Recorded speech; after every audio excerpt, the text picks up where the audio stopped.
10th standard maths chapter 2 numbers and sequence exercise 2.7 ல 12th sum solve பண்ணலாம்.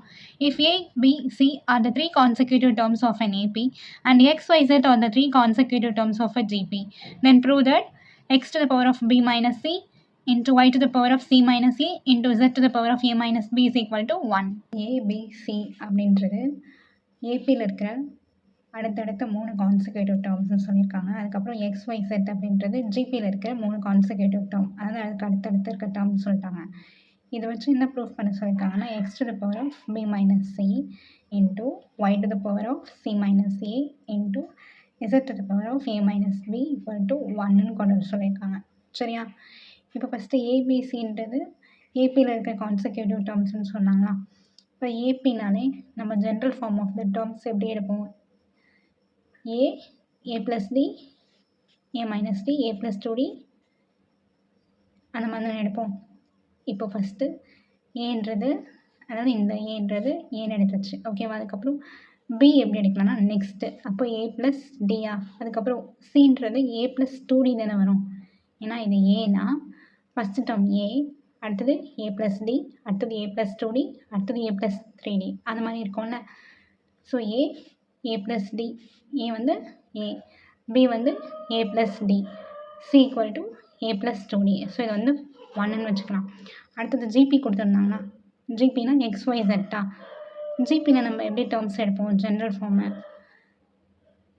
ஏ comma a r comma a r ஸ்கொயர்னு எடுப்போமா?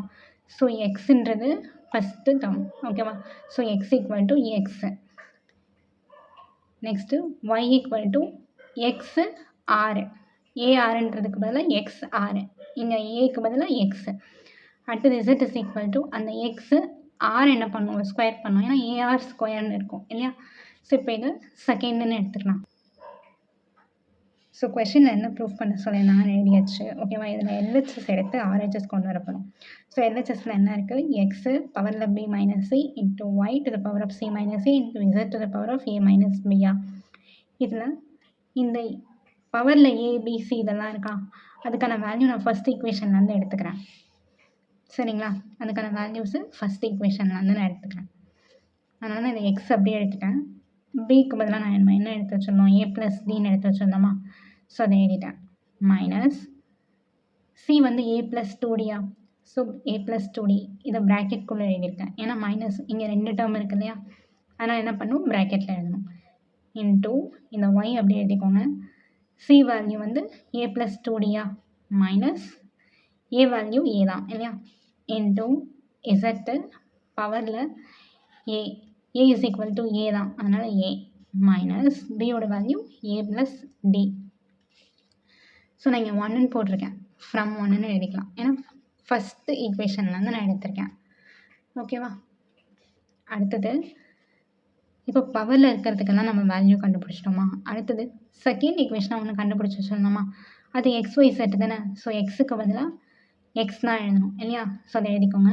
அடுத்தது ஒய்க்கு பதில் என்ன கண்டுபிடிச்சிருந்தோம்? எக்ஸ் ஆறுன்னு எழுதியிருந்தோமா?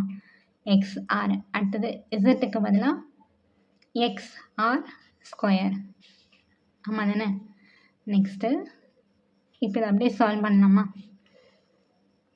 ஏ ப்ளஸ் டி, இந்த மைனஸ் வந்து இந்த 2 டேர்முக்குமே வரும் இல்லையா? So minus a minus into plus minus இந்த 2d இன்டூ எக்ஸ்ஆர், இப்போ பவரில் a plus 2d minus a into இசட்டுக்கு பதிலாக எக்ஸ்ஆர் ஸ்கொயர்னு எழுதணுமா?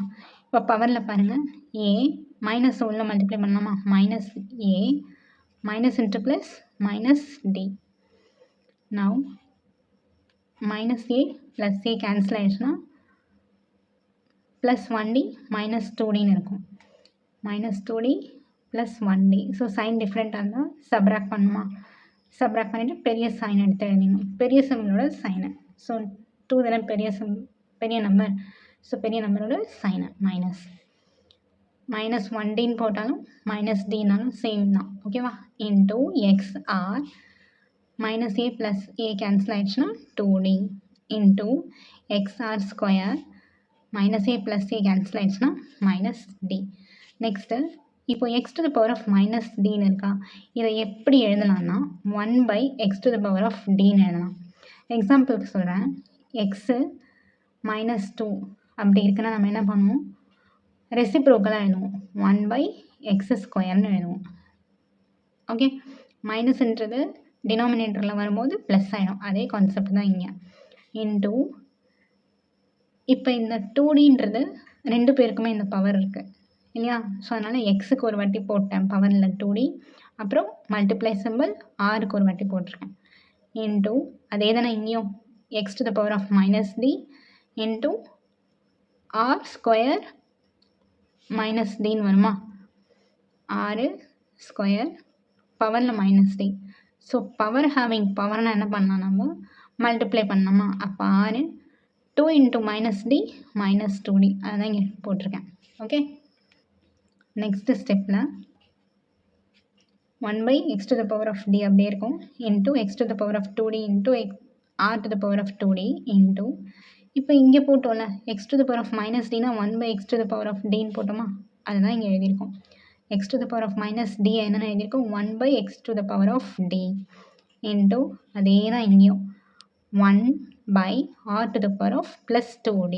ஓகேவா? அடுத்த ஸ்டெப்பில் r⁻2dயும் இந்த r⁻2dயும் கேன்சல் ஆகிடும். சரியா? இப்போ நியூமரேட்டரில் பார்த்தா x⁻2d மட்டும் இருக்கும். பை டினாமினேட்டரில் x⁻d இன்டூ x⁻d மட்டும்தான் மிச்சம் இருக்கும். இப்போ இதுக்கு அடுத்த ஸ்டெப்பு நியூமரேட்டர் அப்படி இருக்கும். டினாமினேட்டரில் x⁻d இருக்குது இன்டூ x⁻dன்னு இருக்கா? இப்போது பேஸ் ரெண்டுமே சேமாக இருக்கா? அப்போ அதை என்ன பண்ணலாம், ஒரு வாட்டி எழுதிடலாம். பேஸ் ரெண்டுமே, அதாவது மல்டிப்ளிகேஷனில் பேஸ் ரெண்டும் சேமாக இருந்தால் அப்படியே எழுதிட்டு பவர்ஸ் என்ன செஞ்சிடணும், ஆட் பண்ணிடணும். d + d. அப்போனா x⁻d + d 2dன்னு சொல்லலாமா? ஸோ இப்போ நியூமரேட்டரில் 2d பை டினாமினேட்டரில் 2d. இது எக்ஸ்போனன்ட் ரூல். ஓகேவா? x⁻2d by x⁻2d. ஸோ ரெண்டுமே கேன்சல் பண்ணிட்டா 1ன்னு வந்துடுமா? RHS வந்துடுச்சா? ஸோ LHS = RHS, அதாவது LHS வச்சு RHS கொண்டு வந்தாச்சு. Hence proved.